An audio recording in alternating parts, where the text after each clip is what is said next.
It is pitch black night, and the year is 1300 and something. The exact date does not matter, because back then days blurred together between cold, smoke, and never-ending work. You are on a dirt road, in the heart of medieval Europe. The rain that started late in the afternoon now falls hard enough to turn the path into dark, thick mud. Your feet are soaked, and your wool cloak is so heavy with water that it seems to pull your shoulders down. You have been walking for hours, and the only sign of human life is an orange light flickering on the horizon. There, where the road curves between two rows of dark trees, that light is salvation, or at least that is what you think. As you approach, you begin to hear the noise, which is not exactly music, but an organized chaos. Overlapping male voices, the sound of wood hitting wood, something breaking, laughter, and a smell that reaches you even before you touch the door. A dense smell of smoke, animal fat, accumulated sweat, and something fermented that sticks in your throat. You push the door and enter the tavern. And here begins the question that will completely change the way you see what it means to eat, sleep, and survive on an ordinary night in the Middle Ages. What really happened inside these places, and why? If you could go back in time for just one night, there is a good chance that you would spend the next hours desperately trying to leave. The answer will surprise you, because the medieval tavern was not just an uncomfortable place. It was an entire system of survival, social negotiation, real risk, and a practical intelligence that most people never imagined existed. Before understanding what that night had in store for you, you need to understand what that building was. Most medieval taverns were not the charming rustic hall that appears in movies, with pretty torches on the walls and smiling servants. It was, in most cases, a low structure of stone or wood, with a thatched roof or thick tiles and windows too small to let in enough light. The reason was simple. Large windows were expensive, let in the cold, and broke frequently. So the environment was dark, out of necessity, not by style. In the center of the main hall, there was an open fire. Not a fireplace built into the wall, but a hole in the floor, or an elevated stone structure in the middle of the room, with smoke rising slowly and exiting through an opening in the roof. When the wind changed direction outside, the smoke would not rise, and it would stay. It would descend and fill the entire hall with a gray mist that made eyes sting and turned coughing into the permanent soundtrack of the night. You approach the counter. The tavern keeper, a middle-aged man with broad hands and an apron that probably hadn't seen water in weeks, looks at you without smiling. It's not rudeness, it's efficiency. He needs to know 3 things: whether you have money, what you want, and whether you will cause trouble, in that order. The menu is not written anywhere. You ask what is available, and here starts the first surprise of the night. The food available in a medieval tavern depended almost entirely on the season of the year. It also depended on the geographical location and on how much money the tavern keeper had managed to accumulate in the last few days. There was no refrigeration system. There was no fast transportation of food. What was in the pot was what had been killed, harvested, or traded that week. In some cases, that very same day. That night, the most likely option would be a bowl of broth. A thick, dark broth made from pork or chicken bones boiled for hours with roots, dried herbs, and grains. The bread that accompanied this broth was hard as leather, not by carelessness but by intention. The bread was made to last for days, sometimes weeks. Soft bread was a luxury that spoiled too quickly, so you would take the hard bread, dip it into the hot broth, and wait for it to soften enough to chew without risking a tooth. And the flavor? Probably better than you imagine and worse than you would tolerate today. Herbs were used generously, not because medieval cooks were refined, But because they masked the taste of meats that were already at the limit of acceptability, rosemary, thyme, sage, and garlic were the flavor filters of an era without refrigeration. Food was heavily seasoned in most cases because seasoning was the difference between eating and being unable to swallow. You drink, not water, never water, if you knew what was good for you. The water available in medieval taverns came from wells that were dangerously close to septic tanks. Drinking that water was, in many cases, a slow death sentence. So you drank beer. A weak beer, low in alcohol, cloudy and sour, called in English small ale. It was technically safer than water because the fermentation process eliminated most of the bacteria. It was not pleasure. It was preventive medicine disguised as a drink. Up to this point, maybe you are still thinking, okay, it's different, but you can handle one night. And this is exactly where the story gets more interesting, because the food and drink were just the beginning. The bowl is empty. The hard bread was consumed to the last piece because wasting food back then was not a matter of etiquette. It was simply unthinkable. You push the bowl aside and look around more carefully for the first time. And what you see begins to give you a feeling that slowly grows, like the smoke rising from the center of the hall. The feeling that you need to be very careful with what you do next. The tavern is full. Around a dozen men scattered along long benches and rough wooden tables, with some sitting directly on the floor, leaning against the wall. Travelers, merchants, perhaps a soldier discharged from some distant campaign. No one uses full names. No one asks where you are from with gentle curiosity. That question, in that context, always carried a second meaning. Finding out someone's origin was also finding out if he had nearby enemies, if he had debts, if he was being pursued. Distrust was the lingua franca of medieval taverns. And here is something that movies rarely show. Taverns were one of the few places where different social strata truly mixed. The peasant sat next to the merchant. The merchant, occasionally, next to a knight with no mission.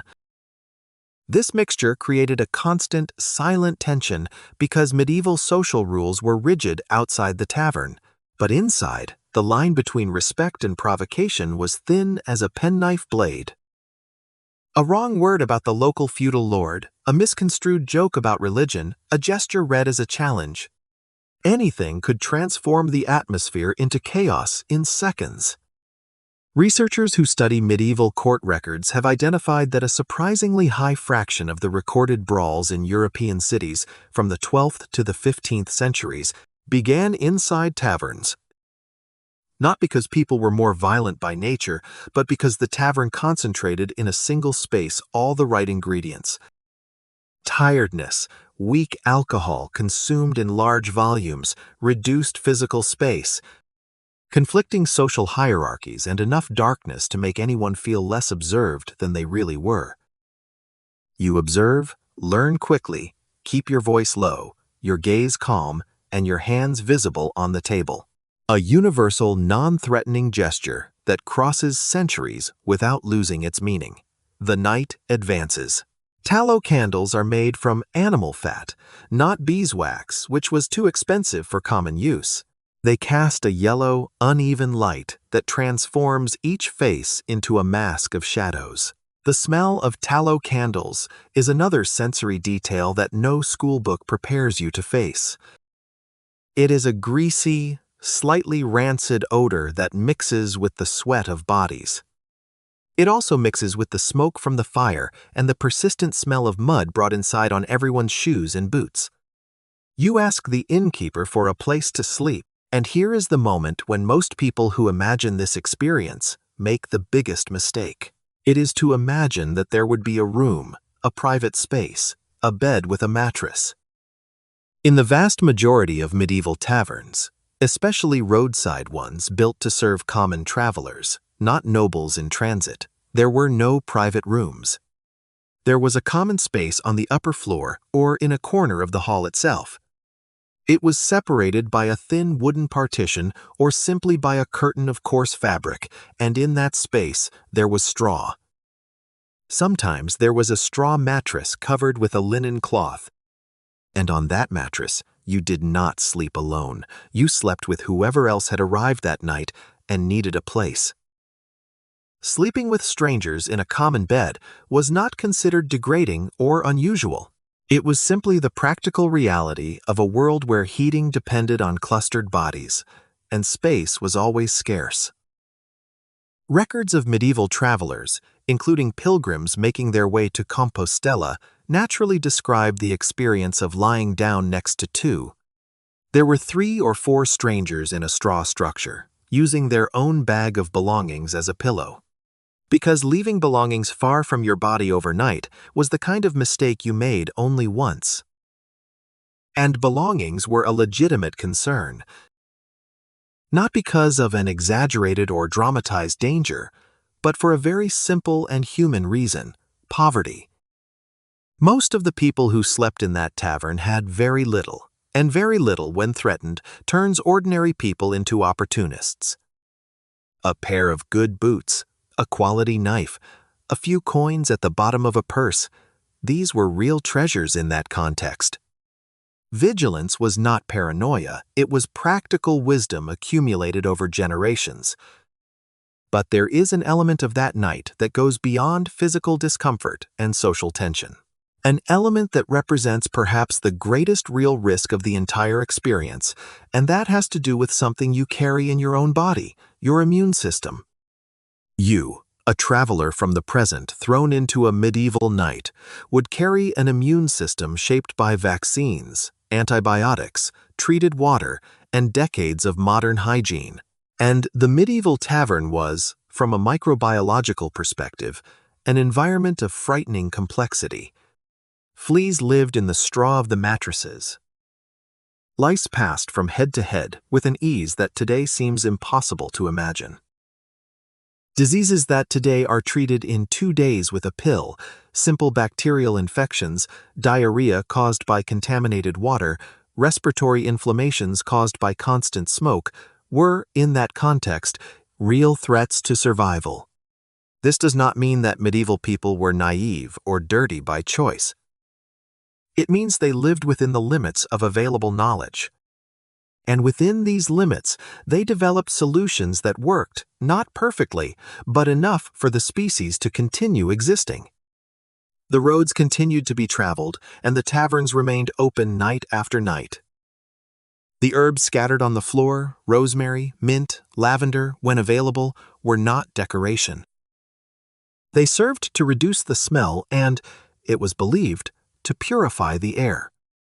Wine and beer were not just social drinks. They were known ways, even if intuitively, to consume liquid with less risk than pure water. The central bonfire, uncomfortable and smoky, kept the environment warm enough so that bodies weakened by the journey would not die of hypothermia during the night.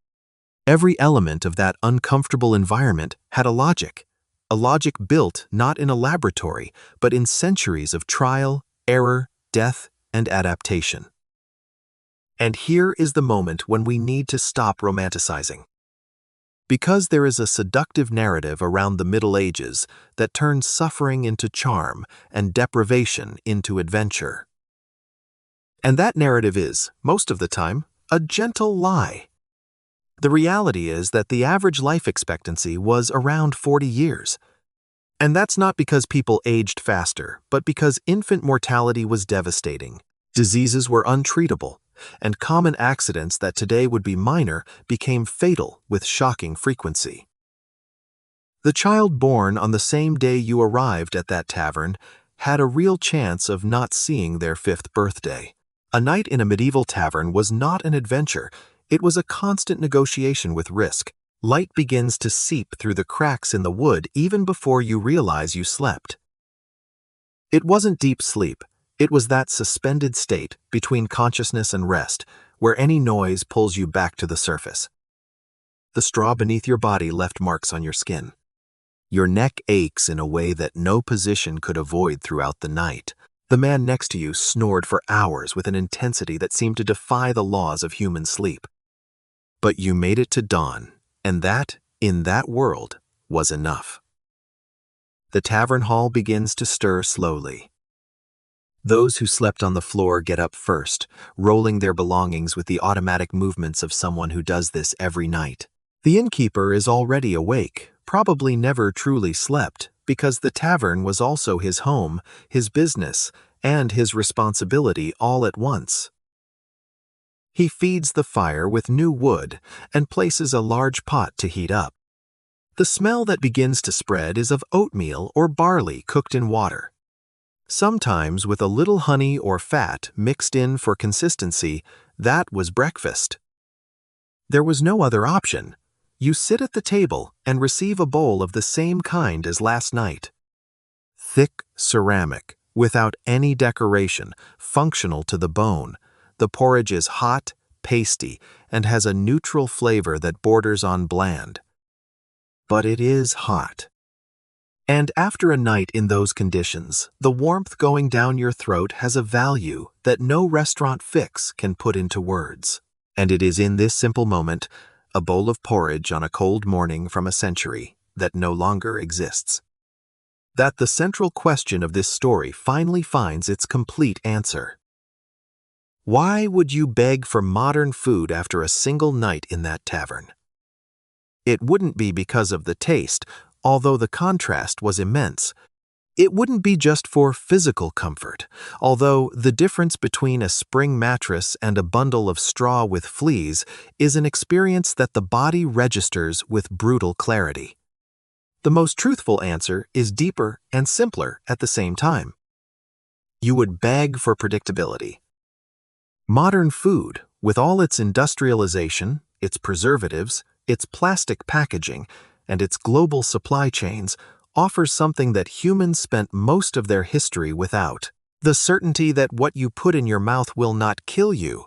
The certainty that the water in the glass has been treated, that the meat has passed inspection. The certainty that yesterday's bread can still be eaten today without real risk. This certainty, so banal that it rarely receives a name, is one of the greatest silent advances in human history. The medieval person who woke up in that tavern did not have that certainty. She had experience, she had the intuition developed by necessity. She had practical knowledge passed down from generation to generation about what to eat, what to avoid, which herbs helped and which killed. But there was no certainty. And living without certainty, night after night, for decades, leaves a mark on the way an entire civilization sees the world. This explains something that confuses many modern historians at first glance: the intense religiosity of the Middle Ages, not as a judgment, but as a fact. When illness could arrive without warning and leave without explanation, faith was not just spirituality. When a good harvest in one year guaranteed nothing about the next year, faith was not just spirituality. When a rainy night on a road could literally be the last, faith was not just spirituality. Faith was not just spirituality. It was also the only framework of meaning available to process a reality that completely escaped human control. The prayer before the meal was not a formality. It was genuine gratitude for having reached that bowl. There is also a lesson about collective intelligence hidden inside that dark, smoky tavern. Every detail that seemed primitive carried a reason for being built over centuries of practical observation. Weak beer as a substitute for contaminated water, and hard bread as efficient preservation of carbohydrates. Herbs on the floor as rudimentary control of odors and pests, and shared sleep as a heating strategy. Social distrust as a system of individual protection in a world without regular policing. It was not ignorance, it was adaptation, and the difference between the two words is enormous. Ignorance is the absence of available knowledge, and adaptation is the maximum use of the knowledge that exists within the conditions that exist. The people who slept in that tavern did not choose that life with the awareness that there were better alternatives. They built the best possible system within the limits of what they knew and what they had. And this system worked well enough to span centuries, feed civilizations, move armies, and keep Europe's roads connected for hundreds of years. What separates you from that person waking up on the straw mattress is not intelligence. It is accumulation, the cumulative weight of generations that learned, erred, transmitted, and improved. Every vaccine that exists today exists because someone died without it. Every food preservation technique that exists today exists because someone fell ill without it. Every hygiene standard that seems too obvious to deserve attention exists because at some point in history its absence was catastrophic. The bowl of porridge cools while you think about that. You finish breakfast, pay the innkeeper with the coin he indicated last night. A silent negotiation, where the price was never discussed out loud. Because discussing price out loud was a sign that you didn't know how it worked. And you walk to the door. Outside, the rain has stopped. The dirt road is still muddy, but the sky has begun to clear in a strip of white light on the eastern horizon. Other travelers are already moving. Dark figures moving away in different directions, each carrying their belongings and their stories, without sharing them with anyone. You look back one last time, and the tavern seems smaller in the daylight, smaller, simpler, more human. The stone walls with poorly sealed cracks. The thatched roof with dark patches of accumulated moisture. Thin smoke still rising through the opening at the top, signaling that the fire inside is still alive. And you realize that what that night taught cannot be contained in a single lesson.